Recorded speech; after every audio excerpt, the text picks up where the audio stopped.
magbibuild ng nation. Magbibuild po ng nation. Bahagi po tayo. Ngayon po, malapit na po ang eleksyon. Ito na po yung ating part. Hallelujah.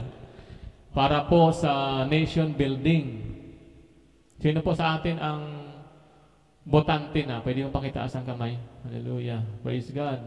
Yan yung mga kamay na yan ang susulat ng mga ilalagay nating leader po sa ating pamayanan, sa ating bansa. Kaya po napakahalaga po ng ating role, building a nation, building a nation, building a nation. Kaya po ang GIL Church, ang atin pong special assignment sa Panginoon, hindi lamang po tayo magbibuild ng church at family. Ang GIL Church po ay may assignment sa Panginoon na ibibuild din ang nation. Amen po? Nainiwala po ba kayo doon? Dahil ang sabi ng Biblia, blessed is the nation whose God is the Lord. Mapalad ang isang bayan na ang Diyos ay ang Panginoon. So, sino po ang magpo-promote? Sino ang magdadala ng Panginoon sa community? Church. Kaya po ang ating president, founder, bishop, Brother Eddie Villanueva, Diyos at bayan. Kaya po nakikilahok tayo sa mga gawain po na pambayan, at andyan po yung ating representative, si Congressman Brother Eddie, at ang ating pong senador, mga kasama natin sa GIL Church, si Senador Tesdaman. Kilala nyo ba yon? Okay, hindi pa ako nangangampanya pero parang ganun na rin. GIL Church tayo Ano pa ba? Papasikot-sikot pa ba ako? Tesdaman. Ano number ni Tesdaman? 6-1. Okay. Bahagi po tayo na magbibuild. Actually, si Tesdaman po, bit-bit siya ng halos lahat po ng presidential candidate. Siya yung battery ng mga tumatakbo Nainiwala yung mga presidential candidate pag binit-bit nila si Tesdaman dahil napakaganda po ng record na i-design talaga ang kanyang assignment sa Panginoon na maging mouthpiece. Napakarami pong mga batas na ipinasa at naaprubahan. Hallelujah. At halos napapakinabangan na po ng marami. Naging battery siya ng maraming presidential candidate. Kaya bit-bit siya ng lahat. Napakagandang record, yung binit-bit ka ng lahat. Hindi yung inaway ka ng kabila. Praise God. Tandaan po natin bilang mga bahagi po ng pamilya. Nanay, tatay, anak, bahagi po ng church, pastor, leaders, workers, at sa ating pong bayan, praise God. Kaya po hinikayat ko yung ating kapatid na itaguyod. Hebrews 11 verse po natin. For he was looking forward to a city with foundations. Pakisabi po foundations. Yan. Whose architect. Pakisabi po architect. Yan. And builder is God. He was looking forward to a city. Yung city po nagre-represent sa isang institusyon. Institusyon, family, church, nation. Ang Diyos po, sa pamagitan po ng ating ama ng pananampalataya, si Abraham, he was looking forward to the city with foundations. Mahirap po sa isang institusyon ang walang pundasyon. Family, number 1. Kapag ang ating family po ay walang pundasyon, madaling magiba ang isang pamilya. Amen? Or, naglagay tayo ng maling pundasyon, giba ang pamilya. Or, naglagay tayo ng mahinang pundasyon, giba ang pamilya. Kaya po napakahalaga yung pagbibuild ng isang matibay sapagkat ang sabi ng Biblia, naghahanap talaga ang Diyos. Looking forward sa isang institusyon, syudad, city, family, nation, church. Hallelujah. With foundations. Paano magkakaroon ng tamang pundasyon? Whose architect and builder is God. Kapatid, malibang ang Diyos ang gawin nating pundasyon sa ating pamilya. Ito po, 3 aspect ang gusto kong daanan. Family, church, or ministry, nation. Gusto kong daanan itong 3 aspeto na to dahil bahagi po tayo ng lahat ng mga bagay na ito. Hindi pwedeng isa walang bahala ang bawat isa. Babalikan ko po, he was looking forward. Kapatid, isang pundasyong matibay na ang architect. Architect po, nagdi-design. Ang Diyos po ang nagdi-design ng isang matatag, matibay na tahanan. Amen po? At yan po, na-design ng Panginoon, nasa Biblia, nasa banal na kasulatan, ang tamang design ng pagbubuo ng pamilya. Tamang design sa pagbubuo ng church. Kaya ang isang iglesia, kapag hindi nakabase sa design ng Panginoon, kung ano-ano na lang po ang ating gagawin. Hindi natin alam ang ating role bilang member, bilang leader. Sa nation po, nagdi-design din ng Panginoon kung paano may tatatag ang isang matibay na bansa. Sa isang matibay na bayan, sapagkat ang sabi ng Biblia, kapag ang nasa authority, ang nailagay, ay righteous, the people rejoice. Matutuwa ang buong community. Sa kabilang dako, pag wicked, walang takot sa Diyos ang nailagay, hallelujah, the people mourn. Kaya po ang design ng Panginoon sa isang bayan, makalagay tayo ng mga tao ayon po sa hinihinging disenyo ng Panginoon. Architect. Ang architect po ay Diyos. Kapatid, kahit na po may magandang plano ang isang kumpanya, building o bahay, kapag hindi natin sinunod ang plano, mapopurfit po yung pagiging matibay na building, masisira. Ang Diyos po naglatag po ng plano at ang nais po ng Biblia, Diyos ang gawin nating architect ng family. Sa church po, ang dami po akong nakita sa church. Ang pamamalakad, ang pagtataguyod, ang pagtatayo, hindi nakadesign sa nais ng Panginoon. Nangyari po sa mga members, nagkandawatak-watak ng kanya-kanya ng lakad. Ganon din sa bahay. Mamaya po, isa-isahin natin lahat. Sa bansa, ganon din. Walang katapusang sigalot. Hindi lumapat, ayon sa design ng Panginoon. Amen po? Para ang lahat po ay nakapagtatayo ng isang matibay na pundasyon, pamilya, church o ministry na may matibay na pundasyon at bayan. Na ang architect, hallelujah, at ang builder po ay ang Diyos.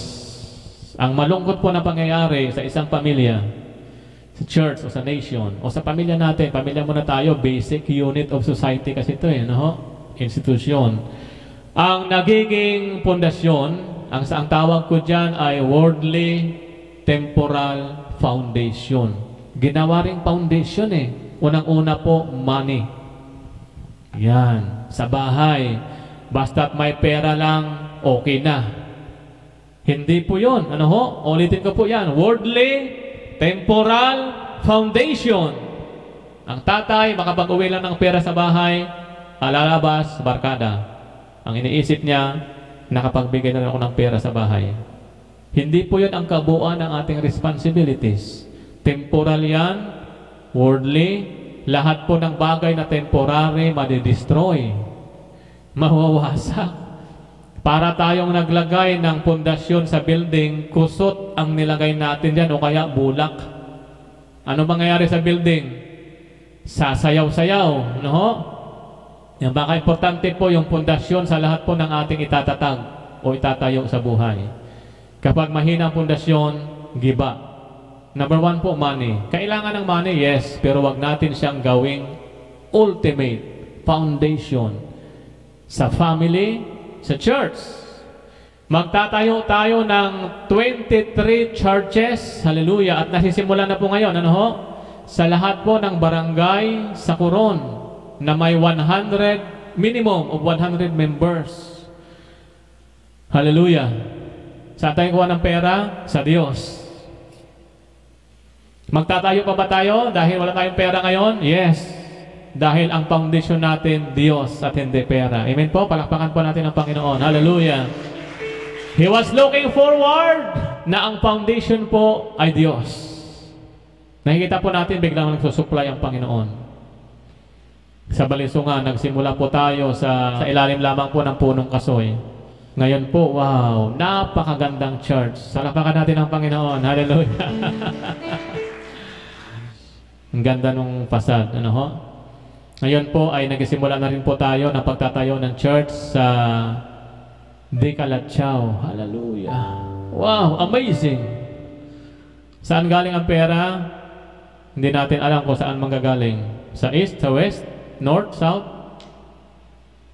sa above galing ang pera. Amen po sa Diyos. Ayaw gawin nating foundation, architect, tsaka builder ang Panginoon. Amen po. Sa church, hallelujah. Money po, kailangan, pero wag siyang gawing pundasyon. Kahit malaki ang kita natin sa bahay, huwag kang mag-happy-happy at sasabihin mo, tapos na ang aking obligasyon, total may pera naman sa bahay. Okay na, successful ang aking family. No, maraming may pera, tumingin na lang kayo sa may pera. Wasak ang pamilya. Why? Walang Diyos na pundasyon. Pangalawa po, na nagiging pundasyon, career.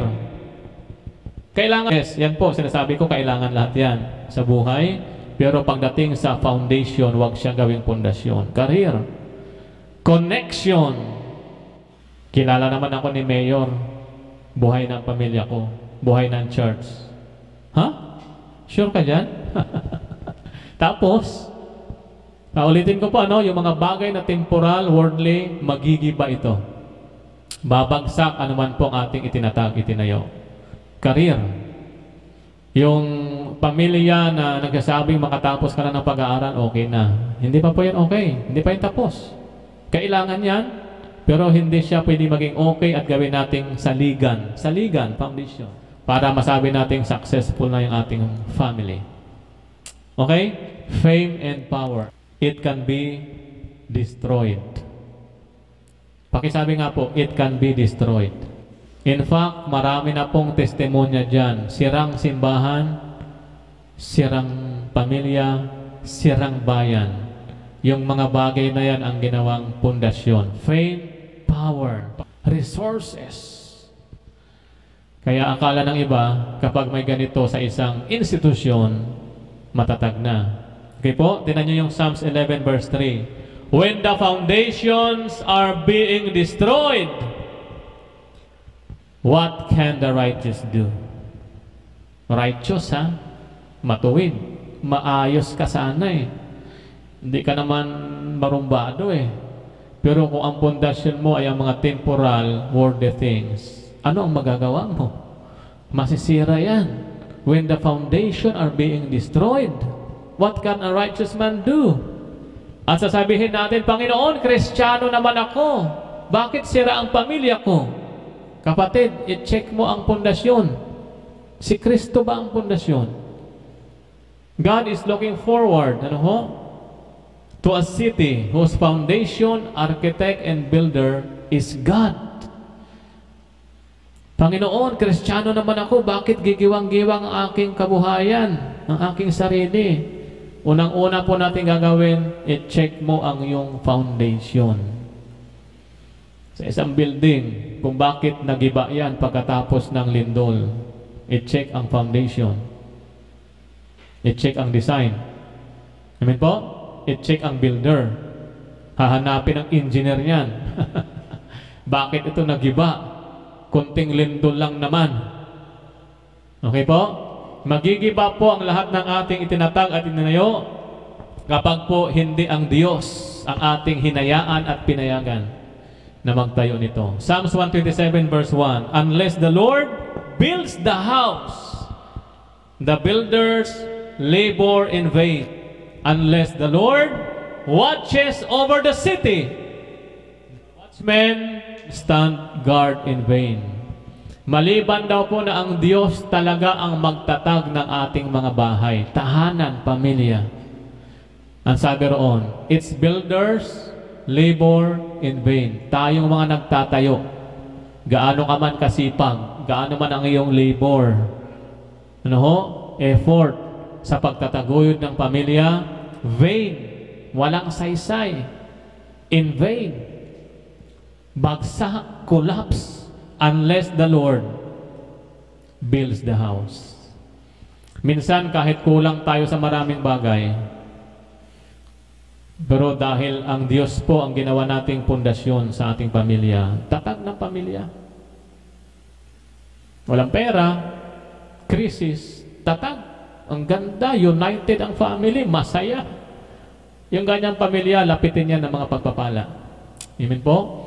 Unless the Lord watches over the city, maliban po ang Diyos ang siyang magtaguyod talaga ng ating community at syudad. bayan, Pilipinas, Coron.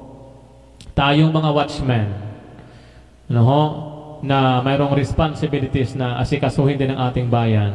In vain pa rin lahat. Walang saysay ang ating skills. Walang saysay ang ating galing. Walang saysay ang ating plano. Maliban po ang Diyos talaga, ano ho, yung mag-watch over the city. Kaya po napakahalaga sa atin, ma-acknowledge natin, unang-una po, ang Diyos sa buhay natin. Gawin natin siyang builder. Siya ang God. Siya ang builder. Siya ang architect. Panginoon, hindi sa aking plano, hindi sa aking design, kundi sa iyong design, Panginoon. Kapag po wala sa design ang ating buhay, useless ang ating existence. Useless ang pagpapamilya kapag hindi nakaayon sa design ng Panginoon. Useless ang pagtatayo ng church. Kaya po yung mga simbahan po nating itatayo, titiyakin natin nakadesign ito sa layunin ng Diyos. Otherwise, useless. Anong gagawin natin dyan? Magpapasikat lang tayo? Magpaparami? Darating tayo doon sa magpaparami para sa kaluwalhatian ng Panginoon. No? Sa ating mga sarili, ano ang design ng Diyos? Dinesign ka ng Diyos para mag-serve. Pakisabi nga sa iyong katabi, dinesign ka para mag-serve. Service. Walang taong nabubuhay para sa sarili lamang. Hindi po ba inaawit natin yan eh? Talaga eh. Nakadesign talaga tayo to serve. Naghahanap tayo. Nararamdaman niyo ba yun? Yung naghahanap ka na gusto mo maglingkod? Sa bayan, sa kapwa, sa ministry, sa pamilya. Meron ba kayong nararamdaman kasiyahan pa naglilingkod kayo? Pwede ba pakitaas ang kamay yung may kasiyahan? Ang saya-saya ko kapag nakapaglingkod ako. Praise God. Ibig sabihin po, pasok ka doon sa dinidesign sa'yo ng Panginoon. Maraming tao walang pakialam kahit ano nangyayari sa kanyang pamilya. No? Sarili lang ay natupag. May asawa na, buhay binata pa rin. Hindi ang design ng Panginoon. Serve. No? Ano ang design ng Panginoon sa family? Sa Biblia, doon sa Ephesians chapter 6. Mga anak, nakadesign kayo, obey your parents. Ano ho? Obey your parents. Mga anak, obey your parents. Yan yung design ng Diyos, ayon sa kanyang salita. Kapag hindi tayo umayon sa design, problema yan sa pamilya. Sira ang pamilya. Hindi tatayo ang pamilya na matatag kapag may mga anak na ano ho? At suwail. Subail, matigas ang ulo sa mga magulang. Ito ang nais ng magulang, iba ang ginagawa. Aanihin mo ang iyong ginagawa. At hindi kanya aani ng maayos na buhay. Obey your parents. Yung parents po, leader natin yan sa tahanan. Sundin natin silang lahat. Husband, design sabi ng Panginoon. Love your wife. Baka sabihin mo, love your neighbor.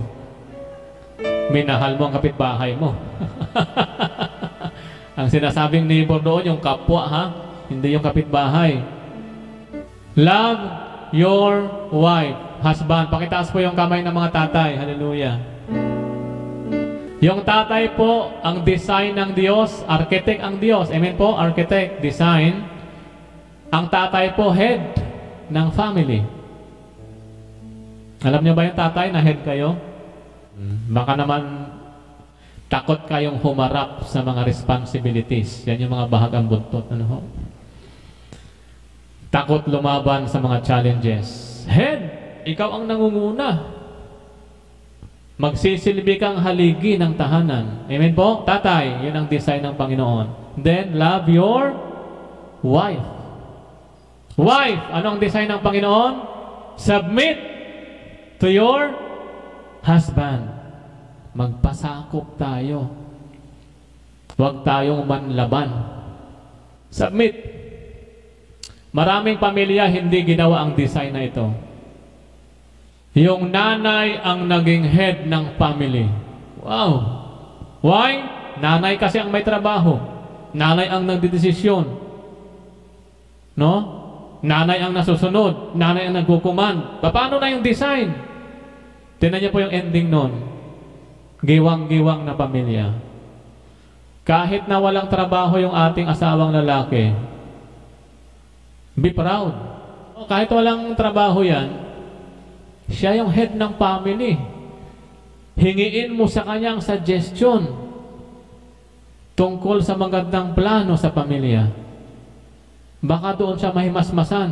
Head nga pala ako. Kailangan ko nga pala magbanat ng butot manindigan. Haligi ng tahanan, hindi gigiwang-giwang. Pundasyon ng pamilya. Amen po? Submit. Alam niyo yung technique dyan? Ituring niyo yung asawang niyong lalaki, tatay. Yeah. Magagawa niyo 100% submission. Father. Turing siyang father. Asawang lalaki, pakitaas ang kamay, please. Alam niyo, para magawa natin yung love your wife. Salamat po kay baba. Ituring niyo yung asawa niyo, yung babae, baby, daughter. Kaya nga, baby ang tawag mo sa kanya eh. Di ba? Palangga. Yun ang ibig sabihin, no? Design talaga yun ng Panginoon. Alaga mo yan, baby mo eh. Ang ganda ng pamilyang yan, ang ganda ng pagsasama. Pwede ba yun? Yan ang dahilan kaya ang tawag mo sa kanya, baby. Hello, babe. Kung mag-asawang magkasama, tawagin mo, hello, babe.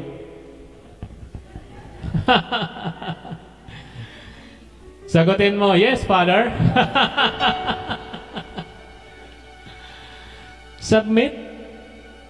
Sandal ka sa asawa mong lalaki. Dinesign talaga ng Panginoon yan para maging head ng family. Kahit ano mangyari, kahit malakas ka dumiskarte sa bahay, babae, sandal ka sa asawa mo. Nasa kanya yung anointing ng Diyos bilang head. Asawang lalaki, love your wife. Baby, inaalagaan, inaasikaso. Huwag mo yung gawing bruhilda. Baby, naasikaso, pinapakain, ayaw panapuan ng lamok. Yung maramdaman ba ng asawa mo, wow, baby talaga ako ng aking asawa. Naku, sinasabi ko sa'yo, pag uwi niya sa bahay, nakahain na lahat ng pagkain na gusto mo. Amen? Pero kung wala kang pakialam doon sa asawa mo, naku, magsaing ka pag uwi mo, bahala ka sa buhay mo. Okay po, sa church. Church naman tayo. Nakadesign ang church. Ito po, mga taga-simbahan, ano ho, worker, leader. Tayong lahat, member, bahagi tayo ng church. Nakadesign ang church para po mag-evangelize at mag-make disciples. Design talaga yan. Mateo chapter 28 yan, nakasulat, no? 19 to 20. Go and make disciples of all nations. Kapag po ang ministry o ang simbahan, hindi na ito ginagawa, yung mag-evangelize, magsosoluin, at magdidisipulo. Disipulo, mag-aalaga ng mga kaluluwa, kung ano-ano na lang ang gagawin ng church na yan. Eventually, bagsak, kalat, ubos. No? Why? Hindi na ayon sa design ng Panginoon. Okay po? Design to evangelize and make disciples. Nation, country, sa nation naman tayo. Ang nation po nakadesign to take care of the community. Take care of the community. Nakadesign po ang nation para pangalagaan po ang ating komunidad. Community of people. Kaya po ngayong eleksyon, ito po sinasabi ko rin, kaya dinaanan ko tong nation, importante talaga to maliban sa self, sa family, sa church, no ho? Psalms 33 verse 12, Blessed is the nation whose God is the Lord, the people He chose for His inheritance. Mapalad po ang isang bayan na ang Diyos po ay Panginoon. Hallelujah. Nasa pera ata natin yan, di ba? Nasa bill natin yan sa likod. Mapalad ang isang bayan na ang Diyos ay ang Panginoon. Proverbs 29 verse 2, NLT. When the godly are in authority, the people rejoice. But when the wicked are in power, they groan. Kapag po godly, maka-Diyos, hindi lamang po makatao at makakalikasan. Maka-Diyos, ibig sabihin mahilig sa Diyos, oras sa Diyos, maka-Diyos, sumusunod sa Diyos. Godly are in authority, the people rejoice. Natutuwa ang buong bayan kapag ang namumuno po ay may takot sa Diyos. But when the wicked are in power, sa ating nation, kapag po masama ang nasa kapangyarihan, the people groan, malulungkot, bagsak, depressed. No? Bagsak po ang isang bayan kapag po ang namumuno ay walang takot sa Diyos. Kaya po, tingnan po natin ngayon sa mga kandidato. Nasa kamay natin, sabi ko nga, tayo yung materialis para mailagay sila.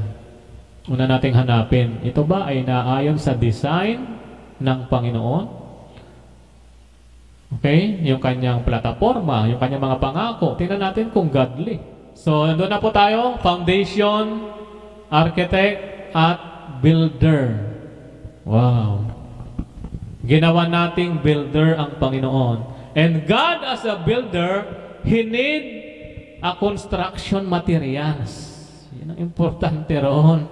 Hindi pwede po ang isang builder o engineer ay magtatayo po ng isang gusali na substandard ang kanyang mga materyales.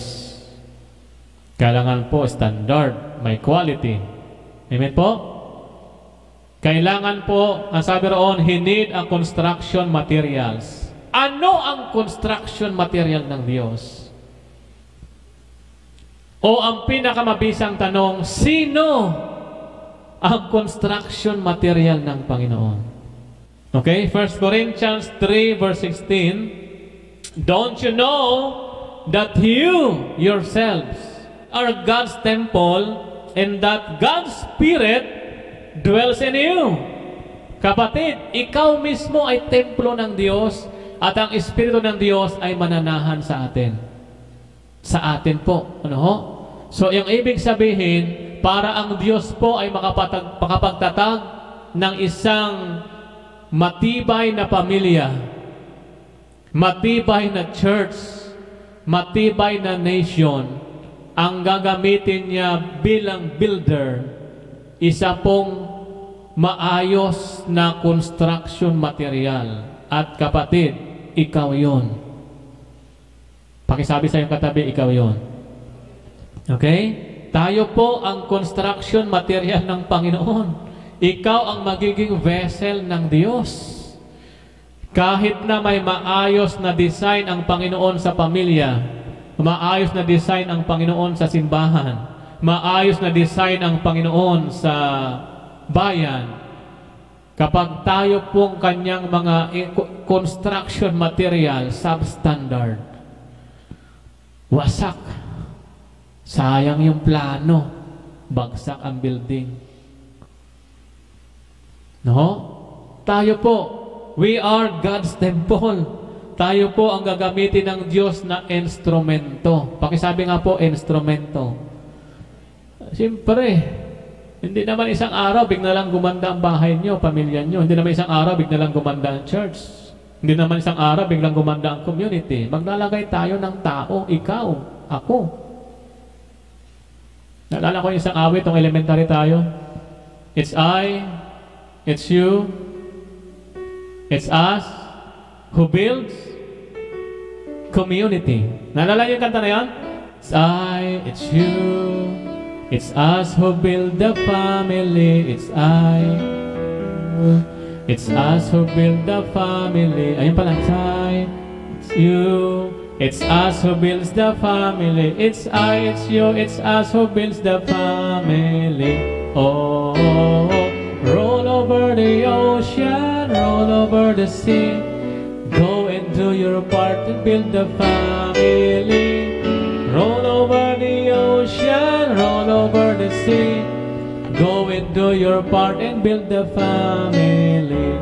Roll over the ocean, roll over the sea. Yan yung mga trials. Gulong-gulong tayo dyan. Dadaanan talaga natin yan. No? At nakahanda sana tayo dyan. roll over the ocean, roll over the sea, and go and do your part. Do your part sa family. Do your part sa ministry. Do your part sa nation. Build the family, build the ministry, church, build the nation. Ikaw, ano ho? Sabi ng Acts chapter 9 verse 15, ang Diyos po ay pumipili ng mga instrument. Nung sinabi ng Panginoon kay Ananias, "Go! This man is my chosen instrument to carry my name before the Gentiles and their kings before the people of Israel." Ikaw ang instrumento ng Diyos, ano ho? Sa mga hindi mananampalataya, sa mga hari, mga leader, ano ho? At sa ating pamayanan. Naghahanap at gumagamit ang Diyos ng instrumento sa pagbibuild ng isang institusyon, family, church, nation. Ikaw yon. Amen po ba? Sino po sa atin ang gustong maging instrumento ng Diyos para mag-build ng family, matibay na ministry, matibay na community? Hallelujah. Sino po sa inyo ang gusto ng pagbabago? Di ba pakita saan kami gusto kong makita? Dami, lahat tayo. Gusto ng pagbabago. Okay, pangalawang tanong. Sino po sa inyo ang gustong magbago? Parang konti na lang yung tumaas. Salamat po. O sige, pangatlong tanong. Sino po sa inyo ang gustong manguna sa pagbabago? Taas ang kamay. Parang pakunti ng pakunti. No? Praise God. Kung gusto po natin ang pagbabago, magbago ka. Marami sa atin, ano ho, gusto lang ng pagbabago sa bayan, ang sarili hindi binago. Gusto lang magbago ang pamilya, ang sarili hindi binago. Gusto magbago ang takbo ng church, ang sarili hindi binago. Okay? At ang pinakamahalaga sa lahat, manguna tayo sa pagbabago. Amen po? Manguna tayo sa pagbabago. Praise God. Hallelujah. Sapagkat, sa pagtatayo po ng church, kapag hindi mo nabago ang iyong sarili, sa pagtatayo ng family, nation, kapag hindi mo nabago ang iyong sarili, wala kang kayang baguhin. Amen po? Ikaw na instrument ng Panginoon. Bigyan ko pa yun ng 6. 6 po na katangian bilang construction material para maging quality. Ganda ba kayo? Pakitik note po ito. Ano ho? Para maging quality po tayo bilang magtatatag po ng isang pamilya, kailangan andito itong 6 na ito. Magtatatag tayo ng isang magandang church ministry. Sayang po yung ating plano na dinesign ng Panginoon magtayo ng mga churches, wala itong 6 na ito. Sa bayan, hanapin din natin to doon sa ating ilalagay na kandidato, yung 6 na ito, kasi sila ang magiging materialis ng Panginoon para itatag ang isang matibay na bayan. Nakanda ba kayong lahat? Number 1, love. Bago yan? Hindi. Matagal na po natin narinig yung salitang yan, pag-ibig. Hallelujah. Mark chapter 12 verse 31. Love your neighbor as yourself. Napakatibay ng pamilya kapag mayroong love. There is no commandment greater than this. Walang ibang utos na mas higit pa rito. Love your neighbor as yourself. Sa pamilya, huwag tayo maging makasarili. Yung selfish, walang love doon sa pagiging selfish. Sarili mo na lang ang inasikaso mo. Sa church, nagkanya-kanya, walang love. Nagbatuhan ng mga mali. Nagkaragatan ang mga worker, ubos. Naghanapan ng mga baho, ubos ang church. Kapag walang love. Ang totoo po, wala sa ating perfecto. Amen po? Pero ang sabi ng Biblia, love covers a multitude of sin. Natatakpan ng pag-ibig ang lahat ng imperfections. Kaya po sa isang church, kapag nawala ang love, naku, maghahanapan tayo ng mga mali. Si pastor, ang dami ring palpak sa buhay. Kung hindi niyo mamahalin, aalis kayo sa church. Kayo rin. Ang dami niyo ring palpak. Kung hindi ko kayo mamahalin, maghihiwa-hiwalay tayo. Pero kung magmamahalan tayo sa bawat isa, ayon sa design ng Diyos, lalago yung church ayon sa biyaya at pag-ibig ng Diyos. Amen po?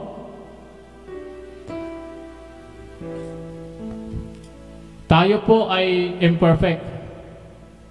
Pero tinuruan tayo ng Diyos magmahal ng imperfect. Amen? Sa isang pamilya, love. May mali ang anak, love. Wala nang sumbatan. Ang isang definition ng love sa 1 Corinthians, love keeps no record of wrongs. Pag magbabatuhan tayo ng mga mali natin, nung panahon pa ni Lapu-Lapu, walang katapusan itong away na ito. Okay? Sa nation tayo, maghanap kayo ng mga kandidato na mayroong pag-ibig sa puso. Luke chapter 6 verse 27. Pili tayo. Nasa kamay natin po, para makabuild ang Diyos ng magandang nation. I tell you who hear me, love your enemies, do good to those who hate you. Inuutos sa atin ng Panginoon, mahalin pati kaaway. Sa mga kandidato, tingnan natin yung hindi pala away. Yung nagmamahal. Ang dami dyan, nag-away-away na. Pati mga supporter, nag-away-away. Lenny ako, BBM ka. Isang bahay lang tayo, walang usap-usap. Lain nyo na, sana yung love doon. Wasak ang pamilya, walang love. Pati yung mga sinuportahan nyo, iwan ko kung may love doon. Pag ako ba nag-Lenny, naawayin nyo ako? Sure kayo? Pag nag-BBM ba ako, awayin nyo ako. Magagalit ba kayo sa akin? Si Pastor, bakit BBM yan? O bakit Lenny yan? Pag nang-isko ba ako, magagalit kayo sa akin? Church, pag ako ba ay nag-Manny Pacquiao, magagalit kayo sa akin? Alam niyo yung mga kandidato na yan, bangayan yan, kanya-kanyang point. Pati supporter. Kung wala ang Diyos sa inyong kalagitnaan, pointless tayo lahat. Wala tayong puntos. Batuhan tayo ng batuhan. Kaya ako humahanga ako sa isang kandidato,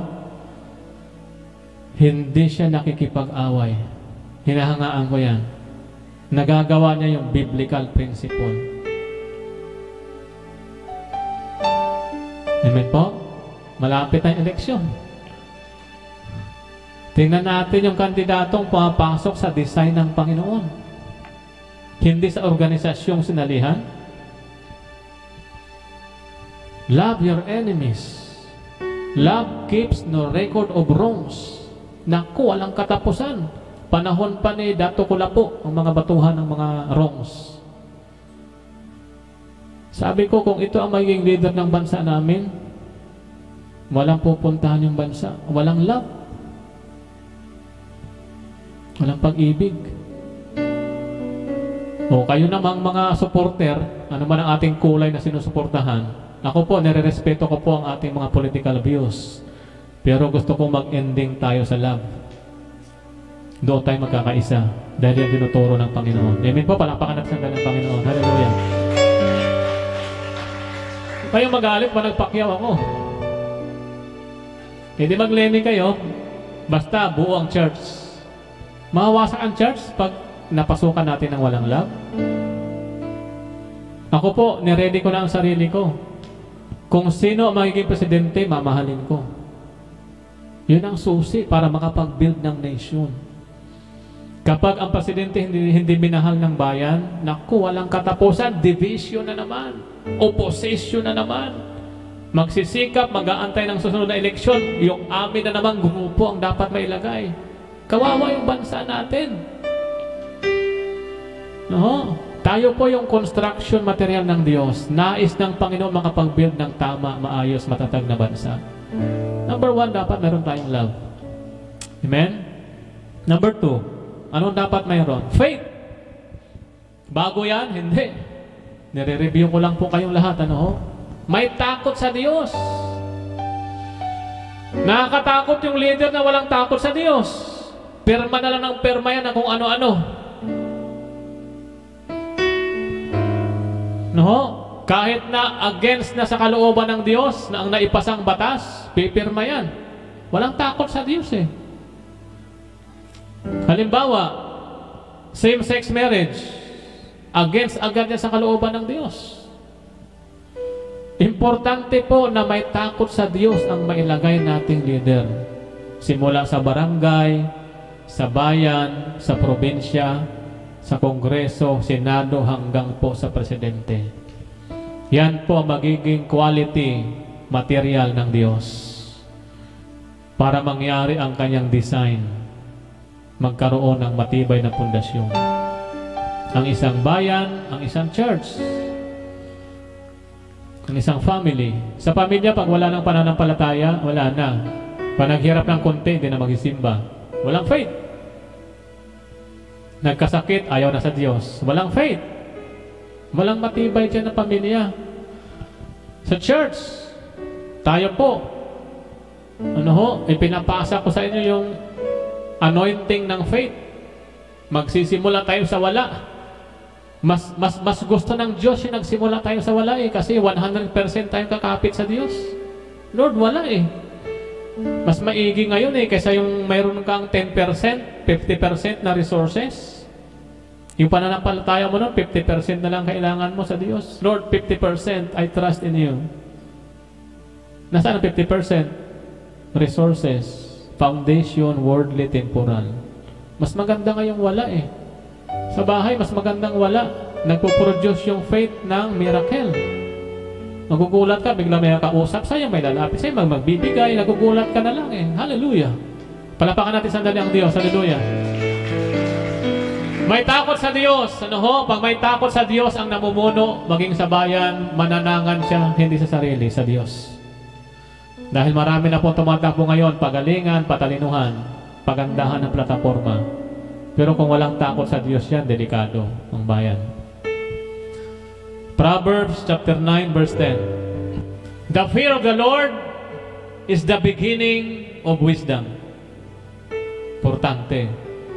No? Simula ng pagiging matalino ang pagkaroon ng takot sa Diyos. And knowledge of the Holy One is understanding.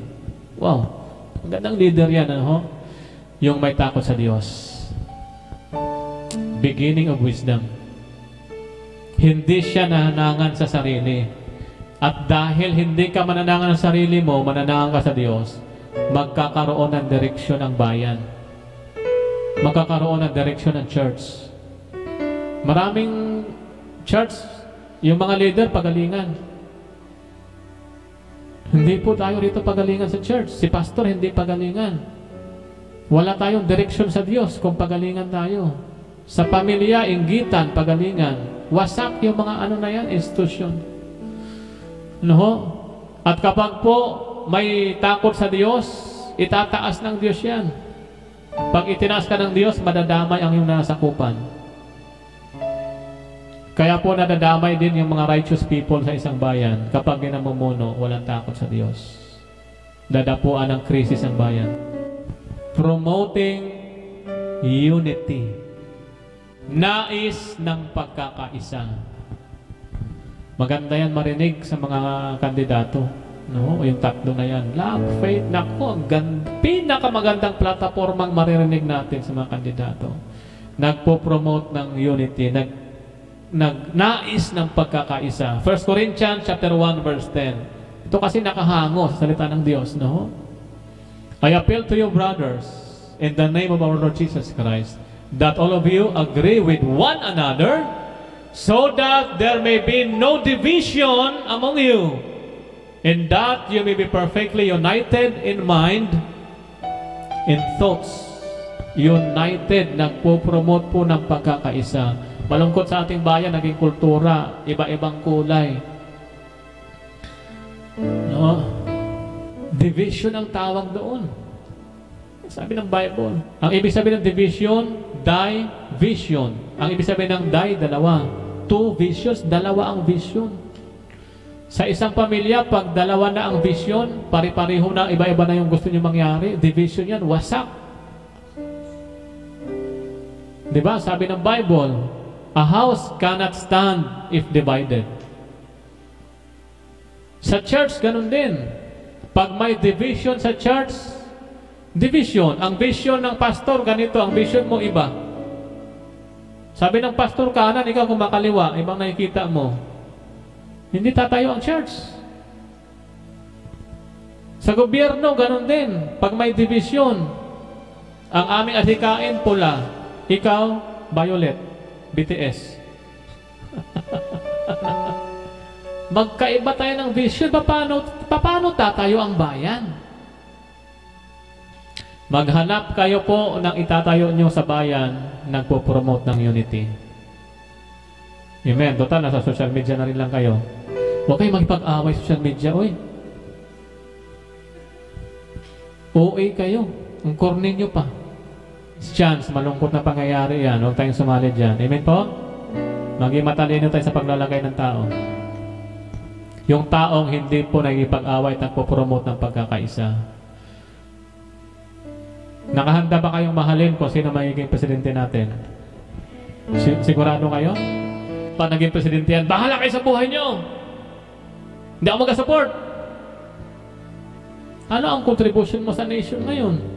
Napasukan ka ng hatred. Wala mangyayari. Sayang ang design ng Diyos. 4. Honest and sincere. Ang ibig sabihin lang po niyan, totoong tao. Ang ibig sabihin lang yan, totoong tao, yung may sinceridad, honest. Kung paano sa harap, ganun din sa likod. Yan ang totoong tao. Hindi yung mabait sa harap, pagtalikod, babanatan ng kaaway kaharap. Proverbs 16:25.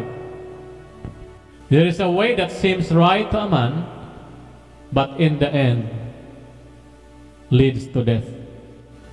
May mga daan na para bang tama sa tao, pero yung dulo kapahamakan. Ingat tayo, maraming deception ngayon. Nako po, hallelujah. Politika, hindi yan magasabi ang mga politiko ng pangit. Tingnan mo yung pag nakatalikod siya. Yan. Honest and sincere. Sa church, mabait pagkaharap si pastor. Pagtalikod, hudas. Walang matatayong maayos na church. Mahahay, masipag pag andyan si nanay tatay. Pagtalikod, tulog. Ano ho? Malungkot yan. Malungkot na pangyayari. Number 5, dalawa na lang po tayo. Humble. Yan. Pwede natin itong gamitin pala, no, talaga, sa paghahanap ng ating mga kandidato. Humble. Mapagpakumbaba. Proverbs 11 verse 2. When pride comes, then comes disgrace. But with humility comes wisdom. Kapag po ang ating mga napiling kandidato mayabang, disgrasya tayong lahat. Sabi ng Biblia. Leader sa church, sa bahay. But with humility, wow, comes wisdom. Sabi ng Biblia, God opposes the proud, but giveth grace to the humble. Humble yourself before the Lord, and He will lift you up. Kapag po ang ating napiling leader ay mapagkumbaba, itataas siya ng Diyos. Bibigyan niya ng honor at karangalan. At pag naitaas yan ng Diyos, madadamay ang buong bansa, madadamay ang buong bayan. Tayong lahat. No? Humility. Pili kayo mapagkumbaba, yung hindi nang ipag-away. Humble lang. Yung pang-Kristiyano ba? Yung kahit pinipersecute ka, maayos pa rin ang iyong vision sa bansa. Yan ang Kristiyano na karakteristik. Amen po? Okay, last na tayo. Righteous. Matuwid. Proverbs 14 verse 34. Matuwid po. Ang ibig sabihin lang po ng pagiging matuwid, tama ang puso. Malinis ang puso. Malinis ang hangarin. Yan po yung pagiging matuwid. Wala pong perfecto na usapan dyan. Ano? Righteousness exalts a nation. Sin is a disgrace to any people. Kapag po matuwid ang namumuno, itataas ng Diyos ang bayan. But sin, yung nabubuhay sa kasalanan, disgrasya yan sa lahat ng tao. Disgrace, kahihiyan. No? Kaya nga sabi ko, kapag ikaw sa sarili mo, hindi mo na iayos at nabago ang iyong sarili, wala ka mababagong bansa, wala ka mababagong bayan, wala ka mababagong church. Kahit mag-leader ka pa sa church, kahit i-appoint pa tayo dito bilang leader, kung hindi ka nagbago, walang mababagong member. Sa bahay, kahit gaano pa ang hangarin mo na magbago ang iyong mga anak, ang pamilya, kung ikaw hindi ka nagbago, walang mababago. Nangarap ka lang. No? Nangarap lang tayo magbago. Totoo lang po, kahit yung ating mga pipiliing mga kandidato, wala diyang mga perpektong tao. Lahat yan may mga nakaraan. Pero tingnan natin yung kanyang buhay ngayon. Righteous ba? Nagbago ba? Yung dati pa ba? No? Dahil kapag hindi po tayo nakapili ng mga tamang tao, sayang. Tayong lahat po, marami tayong past, hindi lang kandidato. Tayong lahat, ang papangit lahat ng nakaraan natin. Amen po ba? Pangit! Ang ganda ng ating buhay nung una. Nung bata pa tayo, mga inosente tayong lahat eh. No? Pero, mayroon tayong basos ng gin ha. Doon tayo magtatapos, no? Sa ating pamumuhay araw-araw, nadudumihan tayo. Sino po sa inyo ang naniniwala once upon a time na dumihan ang kanyang buhay? Pakitaas po yung kamay. Praise God. Ako po, sasama ako dyan, lahat tayo. Walang perfecto eh. Yan, ang ganda po nitong illustration na to, no? Naging ganito yung buhay natin. Isa tayong vessel. Kanina sinabi po, vessel tayo ng Panginoon. Pero once upon a time, dahil sa ating kamangmangan sa salita ng Diyos, kamangmangan sa mga dapat gawin, dala rin ang ating mga kahinaan at pagiging marupok. Minsan inaawit natin. Ano na nga yung kanta yun? Ang tao'y marupok, kay daling lumimot. No. Ano kasunod nun? Sa Diyos na ang lahat. Maganda naman yung ending. No? Naging marumi yung buhay natin. Vessel, marumi. Tapos ngayon, magsisikap kang malagyan ang buhay mo ng maayos na. Kasi magtatatag ka ng maayos na pamilya eh. Aayusin mo na yung sarili.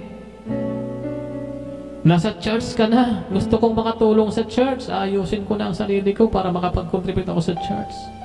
Sa bayan, magsisimula na ako maglingkod sa bayan. Ito po ang tubig malinis. Andito lahat ng mga gandang bagay na ating narinig.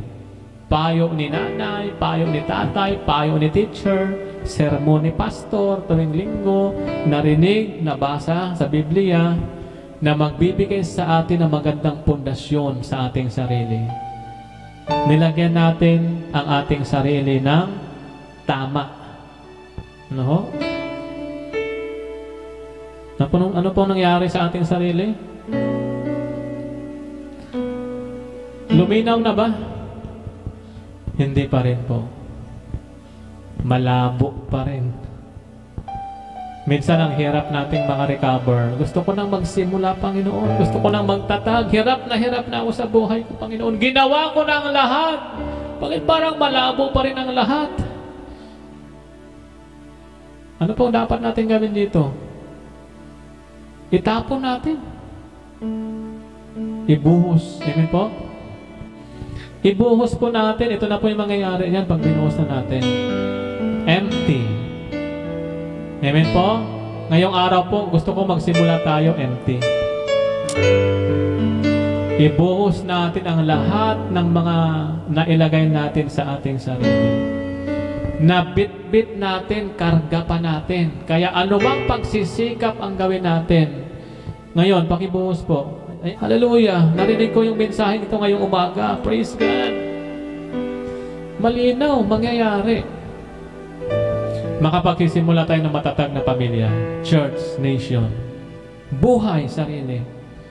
Ano? Maraming po salamat sa inyong dalawa. Palakpakan po natin ang Panginoong Diyos. Tumayo po tayo sa oras na ito. Praise the Lord, praise the Lord. Kapatid, kita ng Diyos ang ating mga buhay, ating mga puso.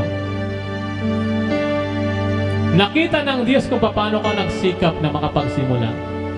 Kita ng Diyos. Walang nakalusot sa Diyos, kapatid. Nakita ng Diyos na matagal ka nang gustong magsimula, umattend sa church, naglingkod sa Panginoon, gumawa ng mabuti sa kapwa, inayos ang pamilya, but at the end of the day, Lord, parang malabong pa rin ang lahat. Anong nangyari? Kapatid, simple po, i-empty natin ang ating mga sarili muna. Isuko natin sa Diyos, ibigay natin sa Diyos ang lahat ng mga dirt, mga marumi na yan, no? Yung mga naikarga natin once upon a time, hindi natin na isuko pa eh. Ang ginawa natin, dinagdagan lang ng malinis, ng maayos, hindi siya matatakpan at hindi mabubura. Isuko natin sa Diyos lahat. Hallelujah. Ibigay natin sa Diyos ang lahat ng ating kakulangan, karumihan, kasalanan, pagkukulang na naghahatid sa atin ng maraming failures sa kabila po ng ating mga pagpupursige. Be an empty vessel. Ikaw ay templo ng Diyos. Pag empty ka, maglalagay ang Diyos ng isang bagong puso, bagong buhay, bagong pagpapala, bagong tagumpay. Hallelujah. Sapagkat yun talaga ang dinesign sa'yo ng Panginoon. And from that, ginawa mong foundation ang Diyos. Ginawa mo siyang architect, hallelujah, at builder ng iyong buhay. Amen po, lapit po tayo sa Panginoon. Isang awit sa Diyos, suko po ng ating buhay sa Panginoon. Church, empty the vessel. Empty your heart by means of surrendering your life to the Lord. Pakitaas ang ating kamay sa Panginoon. Get ready, church. Itong maruming baso na ito, ang ating buhay, ibuhos natin sa Diyos. Lord, iniaalay ko sa iyo ang lahat, Panginoon. Magsisimula ako ngayon ng Diyos sa iyo, sapagkat hindi huli ang lahat. Mararating ko ang tagumpay, sapagkat malalagyan ako ng bagong puso, bagong buhay, bagong pagpapala, at bagong tagumpay na hinahanap ng Diyos. God is looking forward to a city na ang kanyang foundation ay Diyos. Quality construction ang ating magiging buhay. Ialay sa Diyos ang ating buhay sa oras nito hanggang maging empty tayo. Hallelujah. Ialay ko, iniaalay ko, iniaalay ko ang lahat sa iyo, Kristo. Ang lahat sa iyo, Kristo. Minsan ating awit bilang panalangin po ng ating puso, iniaalay ko. Iaalay ko. Hallelujah, hallelujah, hallelujah. Iaalay ko ang lahat sa Kristo. Ang lahat sa iyo, Kristo.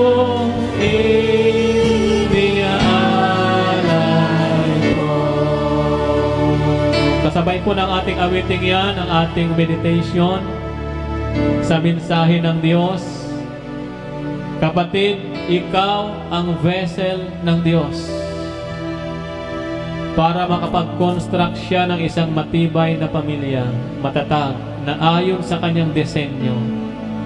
Ang disenyo ng Diyos sa isang pamilya, pinagpalang pamilya, matagumpay na pamilya, protektadong pamilya, matatag na pamilya. Ganon din sa church, lahat ng ministers, workers, leaders. Make yourself empty right now. Ikumpisal natin sa Diyos. Kanya-kanya po tayo, kahit pabulong lang, kahit sa isip. Isuko natin sa Diyos ang lahat ng ating karumihan at kasalanan. Kapatid, hindi ka dyan makapagsisimula at huwag ka dyan magsimula.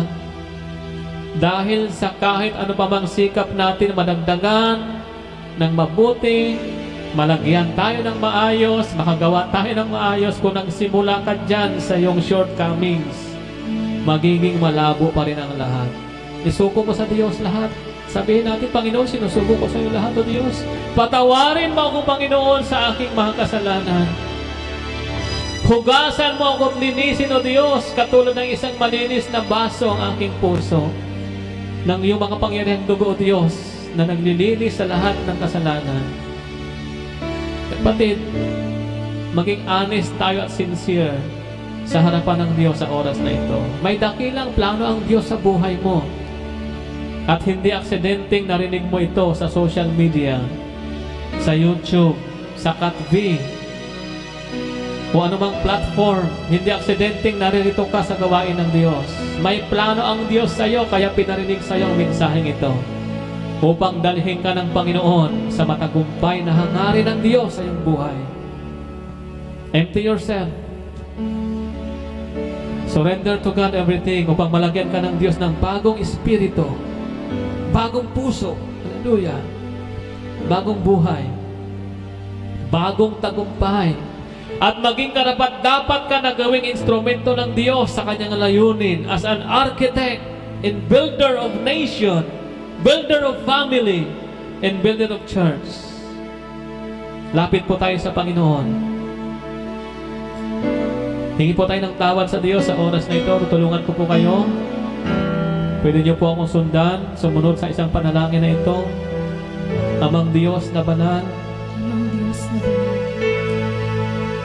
humihingi po ako ng tawad humihingi po ako ng tawad sa lahat ng aking kasalanan sa lahat ng aking kasalanan na nagparumi sa aking buhay na nagparumi sa aking at buhay naging hadlang at naging hadlang na hindi ka makakilos na hindi ka makakilos sa aking buhay. sa aking buhay. Humihingi po ako ng tawad. Humihingi po ako ng tawad. Hugasan niyo po ako at linisin Hugasan niyo po ako at linisin ng banal na dugo ng banal na dugo ng Panginoong Hesus. ng Panginoong Hesus. Binubuksan ko ang aking puso. Binubuksan ko ang aking puso. Pumasok ka, Panginoong Hesus. Pumasok ka, Panginoong Punuin Hesus. mo ang aking buhay Punuin mo ang aking buhay ng malinis mong espiritu. ng malinis mong espiritu. Punuin mo ang aking puso Punuin mo ang aking puso ng pag-ibig. ng pag-ibig. Kinikilala kita Kinikilala kita bilang aking Panginoon bilang aking Panginoon at sariling at tagapagligtas. sarili. Maghari ka sa aking buhay. Maghari ka sa aking Mangyari, O Diyos, ang iyong layunin Mangyari, O Diyos, ang iyong sa aking buhay sa aking buhay upang pangunahan ang aking pamilya, upang pangunahan ang aking pangunahan ang simbahan, pangunahan ang o simbahan, pangunahan ang bayan. pangunahan ng bayan. Itong aking samot dalangin Itong aking samot dalangin sa pangalan ng Jesus. sa pangalan ng Jesus. Ako na lang po manalangin, dakilang Diyos. Salamat po ng marami, Lord, sa mga babae at lalaking naririto. Lord, I pray for that strong family, Lord God. Matibay, O Diyos, na pamilya na hindi kayang ibagsak ng maraming trials, crisis, problema, O Diyos. Pamilyang ikaw, O Diyos, ang pundasyon. Ganon din po, Lord, we pray for this church. O maging sa mga church, Panginoon, na kinabibilangan, O Diyos, na mga nanonood. We pray, Lord God, for a strong church whose foundation, architect, and builder is God. And we pray also, Lord God, for our nation, Philippines. Hallelujah. Ikaw, O Diyos, ang mag-raise up ng mga righteous leader na magiging construction material mo, Panginoon, upang maitayo, O Diyos, ang isang matatag na lipunan, matatag na bayan, O Diyos. I-guide niyo kami, O Diyos, sa paglalagay ng mga leader, Panginoon, simula sa aming bayan hanggang sa national level, Panginoon. Salamat, O Diyos, pinupuri ka namin, sinasamba itong aming samudalangin sa pangalan ng Jesus. Amen and amen. Hallelujah. Palapakan po natin ang Diyos.